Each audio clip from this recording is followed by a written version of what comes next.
La presidenta brasileña Dilma Rousseff y el candidato opositor Aécio Neves van a disputar el gobierno del mayor país latinoamericano en un balotaje que, según los analistas, es de resultado incierto tras la sorpresiva primera vuelta de este domingo. Revisamos los resultados de esta primera vuelta, un análisis además al respecto.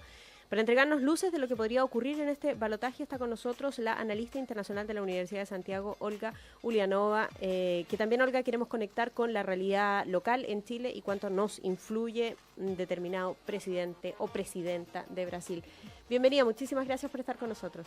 Gracias por invitarme, buenas tardes. Las elecciones parece que son una caja de Pandora, ¿no? O se están acercando a una caja de Pandora, o al menos en algunas naciones donde se publican encuestas previas, ¿no? Que dicen va a pasar determinado panorama político y finalmente eso no ocurre. Y yo creo que este es un buen ejemplo de este año, al menos en Latinoamérica. Bueno, el mundo está muy movido últimamente, sí, y Brasil no escapa de eso. Los resultados son sorpresivos. Por varias razones. En primer lugar, incluso más allá del hecho quién llegó el segundo, la pequeña distancia entre Dilma, que se sabía que iba a llegar primera, ¿sí? Y el segundo, que en este caso es Aécio Neves. ¿Sí? Ni siquiera sus propios partidarios pensaban que iba a sacar tanto. Claro. ¿Sí? Ahora, la pequeña distancia que hay entre Dilma y Aécio Neves hace que el resultado del balotaje sea incierto, claro. Es decir, ¿qué es lo que va a prevalecer?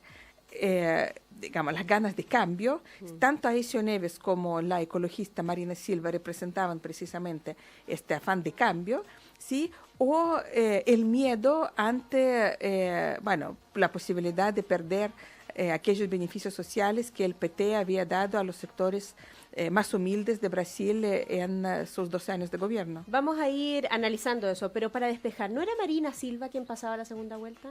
Bueno, hace algún tiempo atrás aparecía Marina Silva en el segundo lugar, incluso en algunos momentos superaba a Dilma en algunas mediciones. Sí.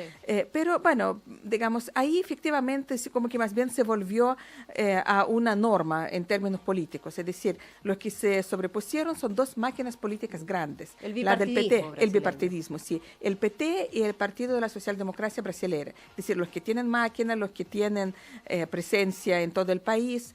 Sí, digamos, Marina apareció en algunos momentos, pero bastó con una campaña intensa por parte de Dilma, por parte del PT, para mostrar contradicciones en el discurso de Marina y de la misma manera como surgió, de la misma manera bajó. De la misma manera como subió, bajó también, como una espuma. Sí, preguntarte sobre qué representa cada uno de estos tres candidatos, y no me gustaría dejar fuera a Marina Silva, para entender también por qué estos resultan fenómenos de un momento o de algunos meses, pero no llegan a concretarse en naciones donde la política bipartidista es muy fuerte. Sí, a ver, yo no diría que en Brasil fuera tan fuerte el bipartidismo, digamos, no son Estados Unidos en este caso, sí, son las séptimas elecciones desde el retorno de Brasil a la democracia y durante este periodo hubo varios partidos y hubo varios candidatos y más bien en los últimos años se iban perfilándose como fuerzas, digamos, más poderosas, la socialdemocracia que había gobernado con Cardoso, sí, y digamos, y el PT, pero en general en Brasil el sistema es multipartidista. La historia de Brasil es una historia de multipartidismo. ¿Sí? Digamos, es bien llamativo, digamos, este conjunto de nombres. ¿Sí? Uno es Partido de Trabajadores, el otro es Partido Socialista, el otro es Partido Socialdemócrata. Aparentemente todos apuntan a lo mismo. Claro, pero no es lo mismo. Es decir, tal vez esta conjugación de los nombres nos dice que el gran problema de Brasil, de este gigante latinoamericano, al igual que de toda la región, es el tema de las desigualdades sociales. Sí. Por eso todos los nombres apuntan a lo social, a lo de los trabajadores, etc. No obstante, hay una diferencia importante, ¿sí? El partido de la socialdemocracia brasileña es el partido de Cardoso, del expresidente, ¿sí? Aécio Neves en este caso. Claro, sí, Aécio Neves, digamos, lo estaba representando en este caso. Curiosamente, en Brasil, en las condiciones actuales de Brasil, es un partido de centro, incluso puede ser un poquito tirado hacia la derecha. Mira. Sí, a pesar de que se llama socialdemócrata. Es decir, en términos europeos lo podríamos más bien comparar, digamos, con la tercera vía de Blair. Bueno, digamos, Cardoso es muy amigo de Ricardo Lagos. Yo me acuerdo, no sé, hace 10 años, tal vez incluso un poquito más, estaban inaugurando el nuevo edificio de Flaxo en Santiago de Chile. Estuvo Lagos y estuvo Cardoso. Y las dos voces hicieron el recuerdo de las ciencias sociales en América Latina de los años 60, cuando los dos vivieron acá. Tienen mucha sintonía Lagos y Cardoso. Es un gran dato para entender qué tipo de político es. Exactamente, pero eso en el escenario actual brasilero es centro un poquito tirado hacia la derecha. Okay. ¿En qué cree ese partido? ¿Cree en un Estado más fuerte? ¿Cree en una educación más potente? ¿Cómo superar esta brecha? Cree en el mercado, ¿sí? Cree también, sí, en condiciones de Brasil todos creen en el Estado, es un país demasiado grande. Hasta los militares en Brasil, a diferencia de los militares chilenos, eran estatistas, ¿sí? No eran neoliberales. El Estado, Brasil es un imperio en este sentido, pero también, digamos, creen en el mercado. Hay una mezcla entre los valores liberales y valores, digamos, social reformistas, ¿sí? Pero en comparación con otros candidatos, hay más mercado y hay más ideario liberal. Por eso lo posicionas un poco más a la derecha que el Partido de los Trabajadores. Exactamente, sí. ¿Y quiénes votan por ellos? ¿Gente más joven? Vota gente más educada, sí, y vota gente de mejor situación económica. Vota la clase media brasileña. Pero también, en ausencia de otras fuerzas más de derecha, sí, votan caudillos locales, sí, de derecha, latifundistas, vota el empresariado, ¿sí?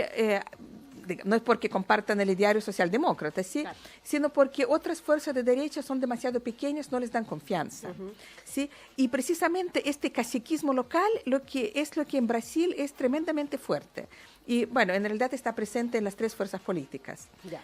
Vamos a esta fuerza política que es el Gran Partido de los Trabajadores, ¿no? Así es. Que yo creo que alcanzó su lucimiento máximo tal vez con el presidente Lula da Silva, ¿no? Finalmente claro. Dilma es del fin de Lula da Silva. Claro, y no resultó tan fuerte como se pensaba en realidad, ¿sí? Claro, pero poniendo además, Olga, corrígeme si yo me equivoco, a un presidente muy icónico de la nación, como al líder que todos aspiran, este líder que no tenía zapatos, que tenía sus zapatos rotos, que terminó gobernando un país, un líder que en su personalidad reflejaba probablemente lo que el brasilero quiere hoy día, digamos, que es salir de esta pobreza para alcanzar una mejor situación en un país además enormemente rico. Sí, pero ahí hay que considerar también otra cosa.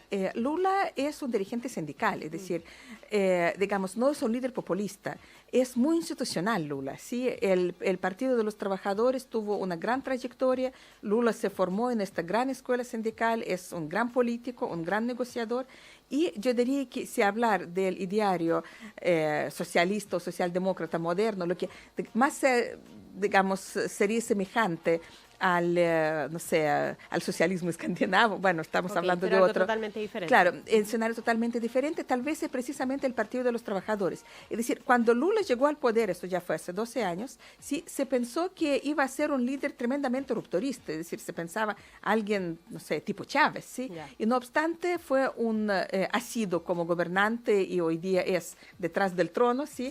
Es un político, digamos, muy institucional, muy buen negociador, logró hacer las reformas precisamente sin retroexcavadoras, sin, digamos, sin destruir lo que había sido construido por Cardoso, que de alguna manera logró estabilizar la economía brasileña, y Lula dio un gran paso adelante, sacar decenas de millones de brasileños digamos, de la pobreza, de la miseria, efectivamente de la miseria. De la miseria, esa es la diferencia. Claro, y un punto también muy importante, bueno, digamos, Brasil tiene grandes recursos naturales, el Estado brasileño tiene ingresos grandes, y, digamos, Lula comienza un programa que de alguna manera reparte esta renta, bueno, petrolera, cuando se trata de Petrobras, de impuestos, etcétera, precisamente para sacar a estos millones de brasileños de la miseria, lo que al mismo tiempo fortalece el mercado porque se convierten en consumidores, porque se fortalecen las instituciones, porque, digamos, ya son parte del Estado, de las políticas públicas,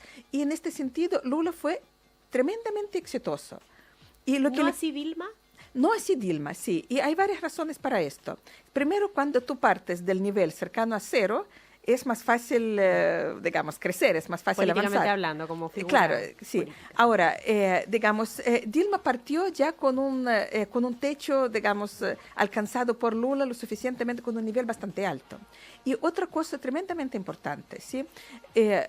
Digamos, para el gobierno de Lula le tocó un periodo cuando los países emergentes crecían, pero con levadura, digamos. Los ritmos de crecimiento de Brasil 7%. eran muy altos, exactamente, ¿sí? Pero a Dilma le tocó ya el siguiente ciclo de, digamos, cuando el crecimiento se desacelera, digamos, todo se hace más lento, si todavía no entran en recesión. Algunos dicen que en algunos periodos, últimos meses, digamos, técnicamente Brasil ya estaría en recesión, otros dicen que es desaceleración, pero entre crecer 7% y crecer 1% hay una enorme diferencia. Pero al mismo tiempo, el gobierno de Lula despertó grandes expectativas. Pero lógico.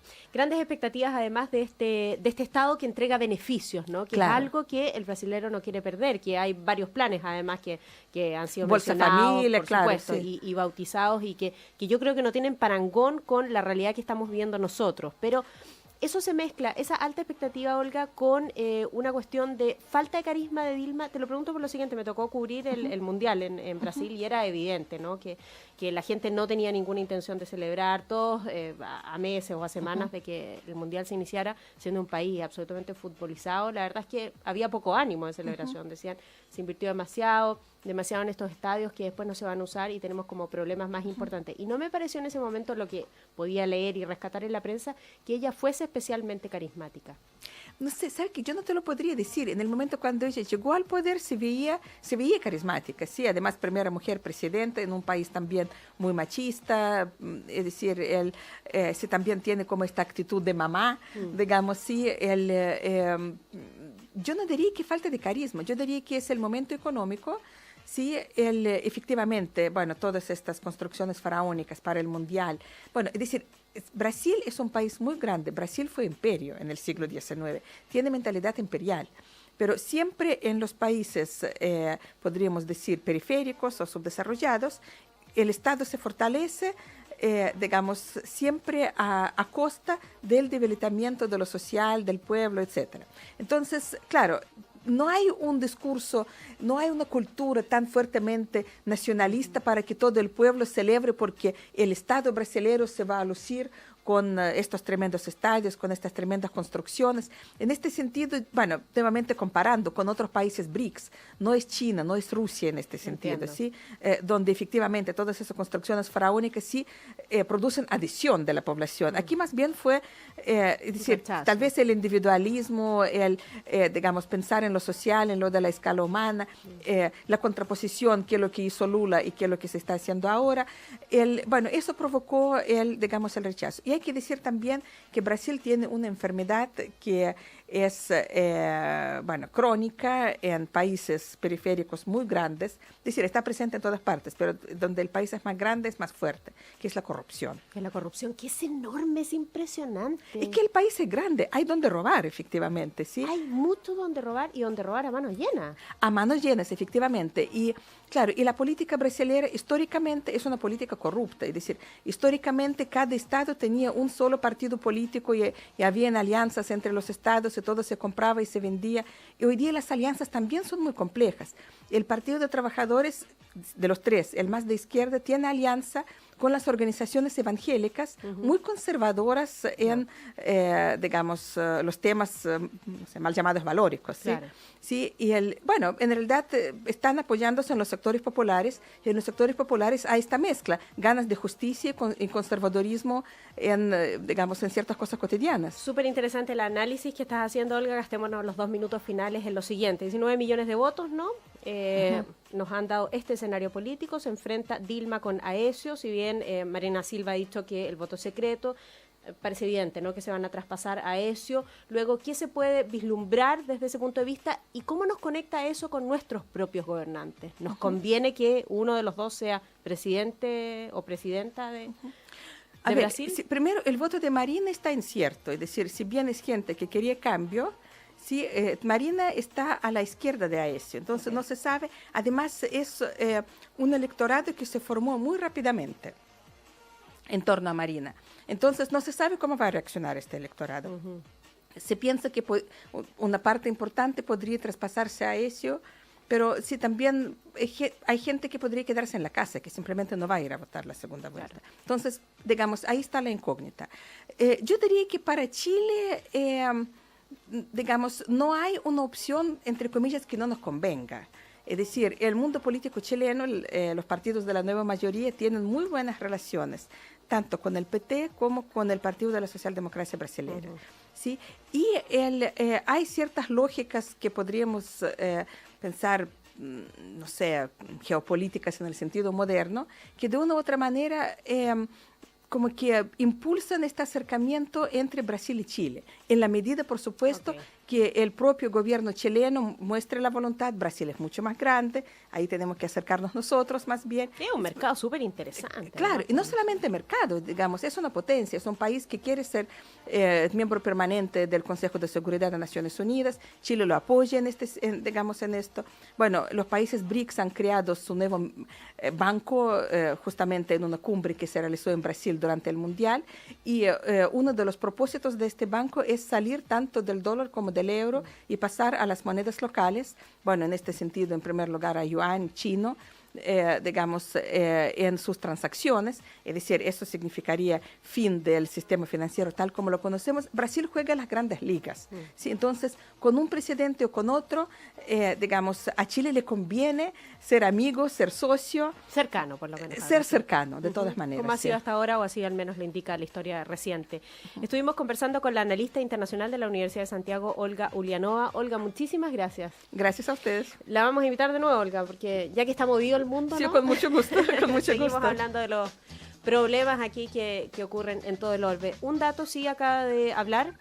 El expresidente Eduardo Frei se acaba de referir a la salud de su esposa, la ex primera dama Marta Larraechea, quien, recordemos, se encuentra internada tras sufrir una descompensación. Hasta la unidad coronaria de la clínica alemana fue trasladada esta mañana la ex primera dama Marta Larraechea. Ya está dicho hace muy poco, el expresidente Eduardo Frei apareció frente a los medios de comunicación y ha dicho textualmente que lo peor ya pasó y que le quedan 3 días, ¿no? Al menos internada en la clínica. Es la información que ha dado el expresidente, dada la preocupación que existía entre los medios por la salud de su mujer.